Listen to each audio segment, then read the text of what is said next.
بسم اللہ الرحمن الرحیم۔ السلام علیکم دوستو امید ہے آپ سب خیریت سے ہوں گے۔ اللہ آپ سب کو ایسے ہی خوش رکھے۔ دوستو قبول اسلام کا یہ واقعہ ایسا عجیب اور حیرت انگیز ہے جو آپ کی سوچ کو اکثر بدل کر رکھ دے گا، اور آپ سوچنے پر مجبور ہو جاؤ گے کہ کیا ایسا ہونا بھی ممکن ہے۔ دوستو بے شک اللہ تعالیٰ کن فیکون ہے، اور جسے چاہے جب چاہے ہدایت نصیب کرتے ہیں۔ ڈاکٹر محمود احمد قاسی ایک نامور عالم دین تھے جن کے ہاتھوں پر ہزاروں لوگوں نے اسلام قبول کیا ہے۔ ڈاکٹر صاحب اپنی کتاب میں ایک واقعہ لکھتے ہیں کہ ایک دن ایک خوبصورت نوجوان ان کے پاس آیا اور کہنے لگا کہ میں اسلام قبول کرنا چاہتا ہوں۔ لمبے بال، گورا چٹا جسم اور دراز قد کا یہ نوجوان اسلام قبول کرنے کے لیے بہت زیادہ بےتاب نظر آ رہا تھا۔ ڈاکٹر صاحب نے حسب معمول ان کو کلمہ پڑھایا اور اسلام کا مختصر سا تعارف ان کے سامنے پیش کیا۔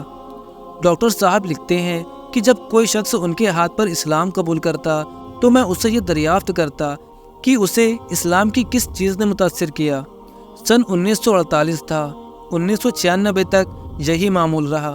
عموماً لوگ اسلام کے بارے میں جو تاثرات بیان کرتے وہ ملتے جلتے ہیں، لیکن اس نوجوان نے جو بات بتائی وہ ڈاکٹر صاحب کے بقول بڑی عجیب و غریب اور منفرد نوعیت کی تھی۔ اس شخص نے بتایا، میرا نام جاک جبلر ہے، میں فرانسیسی بولنے والی دنیا کا سب سے بڑا موسیقار ہوں۔ میرے بنائے اور گائے ہوئے گانے فرانسیسی زبان میں بہت زیادہ مقبول ہیں۔ جاک جبلر نے مزید کہا، آج سے چند روز قبل مجھے ایک عرب سفیر کے یہاں کھانے کی دعوت میں جانے کا موقع ملا۔ جب میں وہاں پہنچا تو وہاں سب لوگ جمع ہو چکے تھے اور نہایت خاموشی سے ایک خاص انداز کی موسیقی سن رہے تھے۔ جب میں نے وہ موسیقی سنی تو مجھے ایسا لگا جیسے یہ موسیقی کی دنیا کی بہت اونچی چیز ہے جو یہ خاموشی سے سن رہے ہیں۔ میں نے محسوس کیا کہ میں نے خود جو آوازوں کی دھنیں اور ان کے نشیب و فراز ایجاد کیے ہیں، یہ موسیقی تو ان سے بھی بہت آگے ہے۔ میں انتہائی حیران تھا کہ آخر یہ کس کی ایجاد کردہ موسیقی ہو سکتی ہے اور اس کی دھنیں آخر کس نے ترتیب دی ہے۔ جب میں نے یہ معلوم کرنا چاہا کہ اس کی دھنیں کس نے بنائی ہیں تو لوگوں نے مجھے اشارے سے خاموش کیا، لیکن تھوڑی دیر بعد پھر مجھ سے رہا نہ گیا اور میں نے پھر یہی بات پوچھی، لیکن وہاں موجود حاضرین نے مجھے خاموش کر دیا۔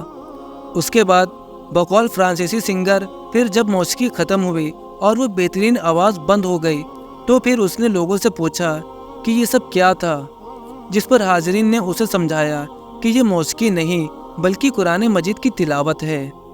جس پر موسیقار نے کہا کہ اچھا یہ قرآن ہے، مگر اس کی یہ موسیقی کس نے ترتیب دی ہے اور یہ دھن کس نے بنائی ہے؟ تو وہاں موجود مسلمانوں نے بائیک زبان میں وضاحت کی کہ نہ تو یہ دھن کسی انسان نے بنائی ہے اور نہ ہی یہ قاری موسیقار ہے۔ جس پر فرانسیسی موسیقار نے حیرانگی سے جواب دیا، یہ ہو ہی نہیں سکتا کہ یہ دھن کسی کی بنائی ہوئی نہ ہو۔ اس موسیقار کو یہ بتایا گیا کہ قرآن پاک کا دھن یا فن اور موسیقی سے کبھی کوئی تعلق نہیں رہا، بلکہ یہ تو فن تجوید ہے اور موسیقی سے بالکل الگ چیز ہے۔ جس پر اس موسیقار نے دوبارہ پوچھا کہ مجھے یہ بتاؤ کہ قرأت اور تجوید کا یہ فن کب ایجاد ہوا؟ اس پر لوگوں نے بتایا کہ یہ فن تو 1400 سال سے چلا آ رہا ہے۔ ہمارے نبی کریم صلی اللہ علیہ وسلم نے جب مسلمانوں کو قرآن کریم عطا کیا تو یہ فن تجوید کے سروں کے ساتھ عطا فرمایا۔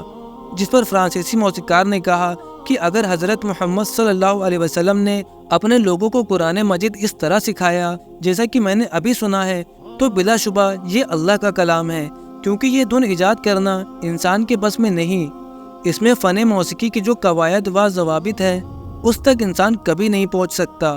قرآن مجید کا یہ درس اتنا اعلیٰ عرفہ ہے جسے انسانی ذہن کے لیے بنانا ناممکن ہے۔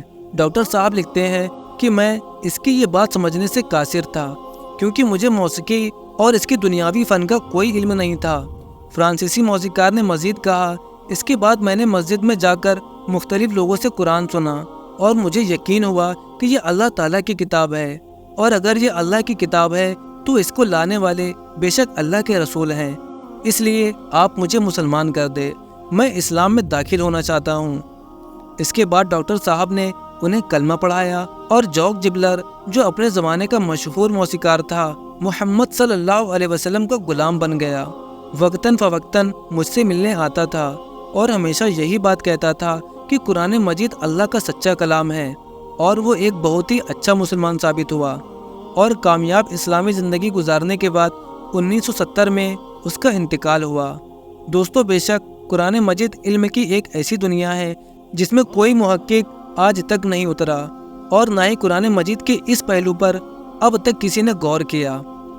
اللہ پاک ہمیں قرآن مجید کو سیکھنے اور سمجھنے کی توفیق عطا فرمائے، آمین۔ دوستو، آپ کو آج کی یہ ویڈیو کیسی لگی ہمیں کمنٹ میں ضرور بتائیں۔ ویڈیو پسند آئی ہو تو ویڈیو کو لائک کریں اور اسے زیادہ سے زیادہ شیئر کریں۔ اب ملتے ہیں آپ سے ایک اور نو مسلم کی سٹوری کے ساتھ، تب تک کے لیے اپنا بہت سارا خیال رکھیں۔ السلام علیکم ورحمۃ اللہ وبرکاتہ۔